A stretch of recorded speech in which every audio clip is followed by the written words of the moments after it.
To question are నేను శివాని. సొంత party ఎమ్మెల్యేలకు షాక్ ఇచ్చిన సీఎం రేవంత్ రెడ్డి. ఎస్, మీరు విన్నది నిజమే. ఎమ్మెల్యేల ఆశలపై నీళ్లు చల్లారు ముఖ్యమంత్రి. ఇప్పుడు మంత్రివర్గ విస్తరణ లేదని ఢిల్లీ వేదికనే తేల్చి చెప్పేశారు రేవంత్ రెడ్డి. తెలంగాణలో కాంగ్రెస్ ప్రభుత్వం ఏర్పడి సగం టర్మ్ పూర్తయిపోయింది. మిగిలిన సగం టర్మ్లో ఆఖరి 6 నెలలు ఎన్నికల సీజన్లో కొట్టుకుపోతాయనుకుంటే గట్టిగా మిగిలింది 2 ఏళ్లే. ఇన్నాళ్లు మంత్రివర్గ విస్తరణ ఉంటుందనే ఆశతో కొందరు నాయకులు ఢిల్లీ చుట్టూ చక్కర్లు కుట్టారు. హైకమాండ్ దగ్గర లాబింగ్ చేశారు. ఈసారి ఖచ్చితంగా కేబినెట్ లో మార్పు చేర్పులు తప్పవని అందరూ భావించారు. కానీ అదంతా ఊహాగానాలే అంటూ ముఖ్యమంత్రి తేల్చి చెప్పేశారు. కేబినెట్ విస్తరణ అంటే తేనె తుట్టెను కదిపినట్టు అవుతుందని ఆయన భావించారా? ఇప్పటికే కట్టప్పలు లీక్ వీరులతో కష్టాలు తప్పట్లేదు. కొత్త చిక్కులు ఎందుకని అనుకుంటున్నారా? ఆశావహులు ప్రయత్నాలు వృధానేనా? సగం టర్మ్ పూర్తయిన నేపథ్యంలో మంత్రి పదవి ఇంకెప్పుడు దక్కుతుందనే నిరాశలో పడిపోయారా?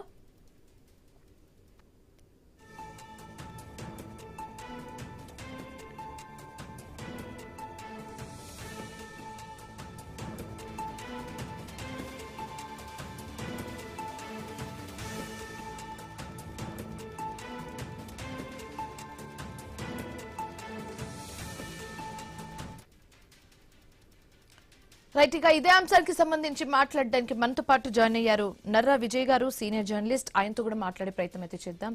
సో గుడ్ ఆఫ్టర్నూన్ అండి విజయ్ గారు. మనం చూస్తున్నాము సొంత పార్టీ ఎమ్మెల్యేలకు షాక్ ఇచ్చినట్లుగా తెలుస్తుంది సీఎం రేవంత్ రెడ్డి. దీన్ని ఎలా చూడొచ్చు అంటారు? పొలిటికల్ గా మీ ఒపీనియన్ ఏంటి? సంబంధించినటువంటి రాష్ట్రంలో మంత్రివర్గ విస్తరణ, పునర్వ్యవస్థీకరణ, కొంతమందికి తప్పించి కొంతమంది ఇవ్వటము అనేది కాంగ్రెస్ పార్టీ, ఇది రాష్ట్రంలో కాంగ్రెస్ పార్టీ పరిపాలన. కాంగ్రెస్ పార్టీ ఏదైనా ముఖ్యమంత్రి నిర్ణయాలు ఉండవు, పార్టీ హైకమాండ్ నిర్ణయాలు ఉంటాయి. పార్టీ ఈ మధ్యలో హైకమాండ్ ఇప్పుడు ఎమ్మెల్యేలకు ముఖ్యమంత్రి షాక్ ఇచ్చిండు, వాళ్ళకు ఆశావాళ్ళకు అనేది నేను అనుకోవట్లేదు. అక్కడ పార్టీ హైకమాండ్ ఈయనకు అవకాశం ఇవ్వలేదు. ఇప్పుడు జరిగినటువంటి పరిణామాల నేపథ్యంలో జనరల్ గా ఈయన బట్టి విక్రమార్కను మార్చాలనుకున్నాడు. బట్టి విక్రమార్కను మార్చాలనుకుంటే బట్టి విక్రమార్కే ఢిల్లీకి వెళ్ళిపోయి రాష్ట్రంలో ముఖ్యమంత్రి పాత్ర ఎట్లుంది, పార్టీకి ఏ రకంగా నష్టం జరుగుతుంది, ఇప్పుడు ఉన్నటువంటి పరిస్థితులలో మంత్రివర్గ విస్తరణ చేసినా ఇంకేది చేసినా అనేక ఇబ్బందులు వస్తాయి అని చెప్పడంతో ముఖ్యమంత్రి కోరుకున్నాడు ఇప్పుడు మంత్రివర్గ విస్తరణ జరగాలని, కొంతమందికి చోటు కల్పించాలి, కొంతమందిని తప్పించాలి అని ముఖ్యమంత్రి కోరుకున్నాడు. ముఖ్యమంత్రి కోరుకున్నటువంటి అంశాన్ని పార్టీ హైకమాండ్ బ్రేక్ వేసింది. పార్టీ హైకమాండ్ అవకాశం ఇవ్వలేదు. ముఖ్యమంత్రి చెప్పిన దాన్ని పెట్టాలి, ఇప్పుడు అవసరం లేదు ఆహు అంటున్నటువంటి ముఖ్యమంత్రి నిన్న చిట్ చాట్ లో ఢిల్లీలో పాత్రికేయులతో చెప్పినటువంటి దాన్ని చూసినట్లయితే పార్టీ హైకమాండే ముఖ్యమంత్రికి అనుమతి ఇవ్వలేదు అనేది క్లియర్ గా అర్థమవుతుంది. ఎందుకు ఇవ్వలేదు? రాష్ట్రంలో రాజకీయ పరిణామాలు నటరాజన్ విషయంలో కావచ్చు, అదేవిధంగా మోడీ వచ్చిపోయిన తర్వాత జరుగుతున్నటువంటి పరిణామాలు కావచ్చు, ఈ అంశాలన్నింటి మీద బీజేపీ తోటి ఇక్కడ ఉన్నటువంటి ముఖ్యమంత్రి క్లోజ్ గా మూవ్ అవుతుండనే విషయం, బండి సంజయ్ విషయం కావచ్చు, ఇవన్నీ పార్టీలో ఉన్నటువంటి కొంతమంది సీనియర్లు కావచ్చు, పార్టీకి సంబంధించిన మంత్రులు కావచ్చు, నిరంతరం రిపోర్ట్స్ పంపించుంటారు. రిపోర్ట్స్ అనలైజ్ చేసుకుంటున్నటువంటి పార్టీ హైకమాండ్ ప్రస్తుతం తొందరపడి ఏదైనా చేసినట్లయితే అవకాశం ముఖ్యమంత్రికి పూర్తిగా అవకాశం ఇచ్చి విస్తరణ చేసినట్లయితే కొంతమందిని తప్పించి ముఖ్యమంత్రి కోరుకుంటున్నట్టు కొంతమందిని ముఖ్యమంత్రి మనసులను కనుక తీసుకున్నట్లయితే రాష్ట్ర కాంగ్రెస్ లో పార్టీలో అనేక ఇబ్బందికరమైనటువంటి పరిస్థితులు వస్తాయని భావించుంటుంది. అందుకే ఈ టైంకు దాదాపు 2.5 సంవత్సరాలు అయిన తర్వాత తన టీంను కొంతమందిని పెట్టుకోవాలనుకుంటున్నటువంటిది బట్టి విక్రమార్కంత పోటీగా ఉండని కావచ్చు, అదేవిధంగా పొంగులేటి శ్రీనివాసరెడ్డిది శాఖ మార్చాలని కావచ్చు, కోమటిరెడ్డి వెంకరెడ్డిని తప్పించి కోమటిరెడ్డి రాజగోపాల్ రెడ్డిని తీసుకోవాలనేటువంటి అంశం కావచ్చు, ఇంకా కొండా సురేఖ విషయంలో కావచ్చు, కొంతమంది మంత్రులను ఈ ముఖ్యమంత్రి గారు తప్పించి వాళ్ళ ప్లేస్ లో కొంతమందిని పెట్టుకోవాలనుకున్నటువంటి విషయం. వీటన్నిటికీ ఏంటంటే బ్రేక్ పడినటువంటిది కనిపిస్తుంది. అనుకున్నటువంటిది ఇప్పుడు ఇటు కాంగ్రెస్ సంబంధించిన మంత్రులు కావచ్చు, నాయకులు కావచ్చు, ఎవరైతే ఆల్రెడీ ఎగ్జిస్టింగ్ గా ఉన్నటువంటి మంత్రులు చెప్పినటువంటిది హైకమాండ్ 4-5 రోజులు బట్టి విక్రమార్క ఢిల్లీకి పోయి చెప్పొచ్చండి. యాక్చువల్ గా బట్టి విక్రమార్కను తప్పించి ఇక్కడ గడ్డం ప్రసాద్ కి ఇస్తారు, బట్టి విక్రమార్కను స్పీకర్ గా చేస్తారు అనే ప్రచారం కూడా జోరుగా జరిగినటువంటిది. రాష్ట్రంలో మంత్రివర్గ విస్తరణ ఉంటుంది, తప్పకుండా ఉంటుంది, ఈ నెలలోనే ఉంటుంది ఢిల్లీకి పోయి వచ్చిన తర్వాత. సో ఉండే అవకాశం కూడా నెక్స్ట్ నెలల్లో కొంత టైం తీసుకునే అవకాశం కూడా ఉంటుంది. ఎందుకంటే విస్తరించాల్సినటువంటి పునర్వ్యవస్థీకరించుకోవాల్సినటువంటి అవసరం పార్టీ హైకమాండ్ కూడా ఉంది కొత్తగా. ఎందుకంటే అన్ని చోట్ల ఇప్పుడు కేరళ అయిపోయింది, అదేవిధంగా కర్ణాటకలో అయిపోయింది, ఇక్కడ కూడా ఆశాభావాలు ఉన్నారు. కోమటిరెడ్డి రాజగోపాల్ రెడ్డికి పార్టీ మాట ఇచ్చిందని ఆయన ఒకటికి 2 సార్లు చెప్పుకుంటున్నటువంటి ఇవన్నీ ఉన్నాయి. రాష్ట్ర మంత్రివర్గ విస్తరణకు సంబంధించినటువంటి కొంతమంది మంత్రుల మీద ఆరోపణలు రావడం జరిగినాయి, కరప్షన్ ఛార్జెస్ ఉన్నాయి, కొంతమంది రకరకాలుగా వస్తున్నటువంటి నేపథ్యంలో పార్టీ హైకమాండ్ కూడా కొత్త వాళ్ళకి అవకాశాలు ఇవ్వాల్సినటువంటి అవసరం ఉంటుంది. ఇవన్నీ కూడా ఈ కొంతకాలం ముఖ్యమంత్రి ఇప్పుడే చెప్తే ఇస్తే బాగుండదని కూడా కొంత టైం తీసుకుంటుండొచ్చు. 1-2 నెలలు టైం తీసుకుంటుందా, లేదా 3 సంవత్సరాలు అయిపోయిన తర్వాత డిసెంబర్ లో చేద్దాం అనుకుంటున్నారా, 3 సంవత్సరాలు దాటిన తర్వాత. ఇవన్నీ ఏంటంటే టైం బీయింగ్ లో జరిగే అటువంటి కార్యక్రమం. ఈ నెలలో వాయిదా పడ్డది అంటే అది ఎప్పుడు జరిగేదో తెలియనటువంటి అంశం. ముఖ్యమంత్రి ఇప్పటంతా లేదు అని చెప్పినటువంటి నేపథ్యంలో ఇక అది ఎప్పుడు ఉంటుంది అనేది ఉండాల్సి వస్తుంది. మంత్రివర్గ విస్తరణ మాత్రం పునర్వ్యవస్థీకరణ, కొంతమందిని చేర్చుకోవడం, కొంతమందిని ఉద్వాసన పలకడం, శాఖల మార్పులు అనేది కంపల్సరీగా చేయాల్సినటువంటి అవసరం అయితే రాష్ట్రంలో ఉంటది.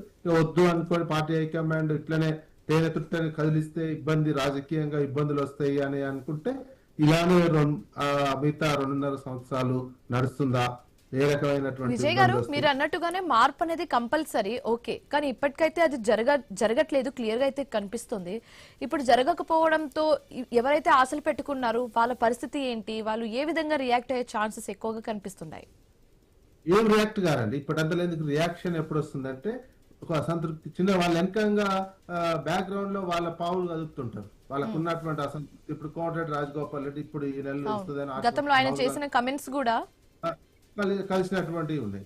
వాళ్ళు వెనకంగా వేరే ఆప్షన్ చూసుకుంటుంటారు. టైం బీయింగ్ లో వాళ్ళు పార్టీ మారడమా, ఇంకో రకంగా పార్టీకి ఏ రకంగా ఉన్న ముఖ్యమంత్రితో సత్సంబంధాలు మెయింటైన్ చేస్తారా లేదా, వీళ్ళకి ఏంటంటే పనులు అవుతున్నాయి. ఇప్పుడు కొత్తగా వీళ్ళ సొంత పనులు కావచ్చు, ఇతర రకాల పనులు కావచ్చు, ఈ పనులన్నీ కూడా అవుతున్నటువంటి నేపథ్యంలో ప్రభుత్వంతో తగాదవద్దు, ప్రభుత్వంతో ఈ టైంలో తగాదవద్దు అనేది వాళ్ళు కూడా ఇంటర్నల్ గా చూసుకుంటున్నట్టు.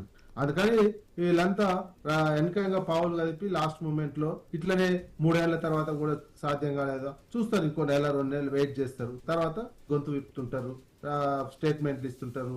అప్పుడప్పుడు ఇప్పటికే రాజగోపాల్ రెడ్డి ఇచ్చినటువంటిది ఉన్నది. ఇక తీస్తారు వీళ్ళని, బట్టి విక్రమార్కని కూడా తీస్తారు అని అంటే బట్టి విక్రమార్క ఎట్లా రియాక్షన్ అవుతారు. ఎందుకంటే అధికారం రావడానికి తను పాదయాత్ర చేయడం కావచ్చు, ఒక ఉప ముఖ్యమంత్రి పోస్ట్ ఉన్నటువంటిది, ఆ హోదాను తగ్గించి చేస్తున్నటువంటి నేపథ్యంలో తన ఉనికిని, తన రాజకీయ ఉనికిని ప్రశ్నిస్తున్నటువంటి సమయంలో వాళ్ళు రియాక్షన్ అయ్యే తీరు ఒక రకంగా ఉంటుంది. అందుకే ఇవన్నీ టైం బీయింగ్ లో ఇప్పుడు కనుక ఈ నెలలో జరగకపోతే డిసెంబర్ లో అవకాశాలు ఉంటాయి. డిసెంబర్ కు దసరా అని చెప్తుంటారు, దీపావళి అని చెప్తుంటారు. ఆ ఆశలు కూడా పోయిన తర్వాత అప్పుడు రియాక్షన్స్ వస్తుంటాయి. లాస్ట్ 2 years లో ఏం చేయాలి, ఇక గొంతులు లేస్తుంటాయి. ఆ పార్టీలు గొంతులు లేస్తే అప్పుడు ఎవరికన్నా కొంతమందికి ఇచ్చి ఏది ఇచ్చినా ఇక అది ప్యాసిఫై అయ్యేటువంటి అవకాశం ఉండదు. అసంతృప్తి అనేది పెరుగుతూనే ఉంటది. ఈలోపు ప్రజల్లో వస్తున్నటువంటి వ్యతిరేకత, ప్రజల్లో వస్తున్నటువంటి మార్పు, ఒక అసంతృప్తి, ప్రజల్లో కూడా ప్రభుత్వం అన్ని లక్ష్యాలను నెరవేర్చలేకపోయిందని ఒక అసంతృప్తి, ఇవన్నీ వస్తున్నటువంటి నేపథ్యంలో ఇట్లాంటి ఆశావాళ్ళు అంతా కూడా ఇతర పార్టీల వైపు మొగ్గు చూపే అవకాశం ఎక్కువగా ఉంటుంది. Okay, so if not now, ఇందాక మీరు అన్నట్టుగా ఈసారి కాకపోతే డిసెంబర్ లో ఉండే ఛాన్సెస్ ఎక్కువగా కనిపిస్తుందని చెప్తున్నారు. అప్పుడు కూడా ఒకవేళ ఈ కేబినెట్ విస్తరణ అనేది జరగకపోతే ఎలాంటి పరిణామాలు చూడొచ్చు అంటారు? ఇవే అసంతృప్తి పెరుగుతుంది. అప్పుడు కూడా జరగాలంటే ప్రజల్లో అసంతృప్తి పెరుగుతుంది, నాయకులు పెట్టుకున్నటువంటి ఆశావాళ్ళల్లో అసంతృప్తి పెరుగుతుంది. ఇక పనులు కూడా కానటువంటి మిగతా ఎమ్మెల్యేలు కూడా ఉంటారు. కొంతమంది ఫస్ట్ టైం మంత్రివర్గంలో సహకారం రాకపోయినా వేరే పదవులు, వేరే పనులు సంబంధించి ఇప్పటికే ఎమ్మెల్యేలకు అనేక చోట్ల నిధులు వస్తలేవు, వాళ్ళకి కావాల్సిన బిల్లులు వస్తలేవు. ఇట్లాంటి ఫైనాన్షియల్ సమస్యలన్నీ కూడా ఎదురవుతున్నటువంటి, అనేక డెవలప్మెంట్ యాక్టివిటీస్ ఆగిపోయినటువంటి, ఇవన్నీ రిఫ్లెక్షన్ అట్లా అవుతుంటది. ఈ ప్రభుత్వం ఫెయిల్ అయిపోయింది, ఈ ప్రభుత్వం కాంగ్రెస్ పార్టీలో ఉన్నటువంటి ఈ అసమ్మతి నేతల నుంచి, అసంతృప్తి నాయకుల నుంచే మొదలవుతుంది. పార్టీ ఫెయిల్ అయిపోయింది, ప్రభుత్వం ఫెయిల్ అయిపోయింది, రైతుల ఒడ్లు మనం కొనలేకపోయినాం, రైతు బంధు పూర్తిగా ఇవ్వలేకపోయినాం, అందుకే ప్రజల్లో వ్యతిరేకత పెరుగుతుంది అని వీళ్ళ అసంతృప్తి నాయకుల నుంచే ఎక్కువగా మొదలు. ఇప్పుడు ప్రతిపక్షం చేస్తున్నటువంటి ప్రతిపక్ష పార్టీలు ప్రభుత్వం ఫెయిల్యూర్, ప్రభుత్వం అందించట్లేదు అంటున్నటువంటి విత్ ఇన్ ద పార్టీలోనే మొదలవుతాయి ఈ ఇష్యూ. రకరకాల ఈ అసంతృప్తి అంతా కూడా ఆ రకంగా ప్రజల్లో ఉన్నటువంటి అసంతృప్తిని ఆ రకంగా బయటపెట్టి ఎవరి దారి చూసుకునే అవకాశం ఎక్కువగా ఉంటది. అధికారంలో ఉన్న మేమున్నాం, అధికారంలో ఉన్నాం కాబట్టి ఈ 5 ఏళ్ళు నడిపించేద్దామనే యాంగిల్లో వీళ్ళు అధికారంలో పదవులలో ఉన్నటువంటి వాళ్ళు ఉంటారు. కొంతమంది ఇక ఎట్లా ఉన్నా కొందరు పర్మనెంట్ గా పోస్టులు ఉంటాయి, ఇక మంత్రివర్గంలో కూడా కొంతమంది పర్మనెంట్ గా ఉంటూ ఉంటారు. అటువంటి వాళ్ళు శ్రీధర్ బాబు లాంటి వాళ్ళు అంటే లాస్ట్ వరకు చూస్తూనే ఉంటారు. మాకు ఎవరున్నా వాళ్ళకి పదవులకు, మంత్రి పదవికి వచ్చేటువంటి ఇబ్బందులు ఉండవు. కొంతమందికి వాళ్ళు కామ్గానే ఉంటారు, పార్టీ యాంగిల్లో ఉంటారు, పార్టీ లైన్ లో ఉంటారు, పార్టీ లైన్ లోనే నడుస్తుంటారు. ఎవరైతే ఆశపడి లేనటువంటి వాళ్ళు ప్రజల్లో అసంతృప్తి వస్తుంది, మీరు మనం ఫెయిల్ అయిపోయినాం, ఇలాంటివన్నీ క్రమంగా బయటకు వస్తుంటాయి. ప్రజల్లో వ్యతిరేకత ఎక్కువైపోయింది, ముఖ్యమంత్రి పని విధానం బాగలేదు, ముఖ్యమంత్రి కాంగ్రెస్ పార్టీ నాయకుల్లా వివరించడం లేదు అనే ఇట్లాంటివన్నీ అప్పుడు ఇవన్నీ బయటకు వచ్చేస్తుంటాయి. ఇవన్నీ అవినీతి ఆరోపణ ఇంకెక్కువ ఇప్పుడు వస్తున్నాయి. అవినీతి ఆరోపణలు కావచ్చు, నిరూపణ అవుతున్నటువంటివి కావచ్చు, చేసినటువంటి ఇంకా సొంత పార్టీ వాళ్ళే ఇవన్నీ కూడా బయట పెట్టే అవకాశాలు ఎక్కువగా ఉంటాయి. ఓకే, సో విజయ్ గారు, ఇప్పుడు ఏఐసిసి గురించి మాట్లాడుకుంటే ప్రత్యేకంగా మొన్ననే కర్ణాటకలో చూసిన సీన్, అంటే ఆ సీన్ ఇంకా కంప్లీట్ గా మనం ఇంకా మర్చిపోలేదు. సీఎం మార్పిడికి సంబంధించి అదంతా క్యాబినెట్ కి సంబంధించి. బట్ ఇప్పుడు ఆ లోపే ఇక్కడ తెలంగాణ విషయానికి కూడా వాళ్ళు తీసుకుంటున్న డిసిషన్స్, మొన్న కర్ణాటకకి సంబంధించి కావచ్చు, ఇప్పుడు తెలంగాణకు సంబంధించి కావచ్చు, ఏఐసిసి పెద్దలు తీసుకుంటున్న డిసిషన్స్ కాంగ్రెస్ పార్టీ మీద జనాలకి ఏ విధమైన ఇంప్రెషన్ ని, ఇంపాక్ట్ ని క్రియేట్ చేస్తుందని అనుకుంటున్నారు? జనరల్ కాంగ్రెస్ పార్టీ అంటేనే ముఖ్యమంత్రుల మార్పు అనేది ఉంటుంది. వెనకటి నుంచి అదే నడిచింది. ముఖ్యంగా ఆంధ్రప్రదేశ్, ఉమ్మడి ఆంధ్రప్రదేశ్ కావచ్చు లో ఉన్నప్పుడు కావచ్చు, ముఖ్యమంత్రులు మారుస్తున్నటువంటి కల్చరు అది ఉంది. అది ఆ తర్వాత బీజేపీ పార్టీకి కూడా వర్తించేది అనుకో. అయితే కాంగ్రెస్ పార్టీ పర్టికులర్ గా గ్రూప్ తగాదాలు, ఆధిపత్య పోరుతోటే చాలా చోట్ల ముఖ్యమంత్రి పదవులను మార్చినటువంటిది. ఇప్పుడు కర్ణాటకలో కూడా ఏంది, ముందే ఒప్పందం 2.5 సంవత్సరాలు సిద్ధరామయ్య, 2.5 సంవత్సరాలు డికే శివకుమార్ అనేది ఒప్పందం. కానీ ఆయన ఇంకా సిద్ధరామయ్య గారు ఒక 6 నెలలు పొడిగించుకోగలిగారు. 3 సంవత్సరాల తర్వాత మార్చడం జరిగినటువంటి విషయం కనిపిస్తుంది. ఇక్కడ ఆల్టర్నేటివ్ గా ఉన్నటువంటి ఇప్పుడున్నటువంటి ముఖ్యమంత్రికి ఇట్లాంటి అసమ్మతి కావచ్చు. విజయ్ గారు, ఒక్క నిమిషం అండి, will get back to you అండి, డిస్కస్ చేద్దాం. బట్ మీన్ వైల్ వేములవాడ నియోజకవర్గ బీఆర్ఎస్ సర్వసభ్య సమావేశంలో మాజీ మంత్రి కేటీఆర్ మాట్లాడుతున్నారు. లైవ్ లో చూద్దాం.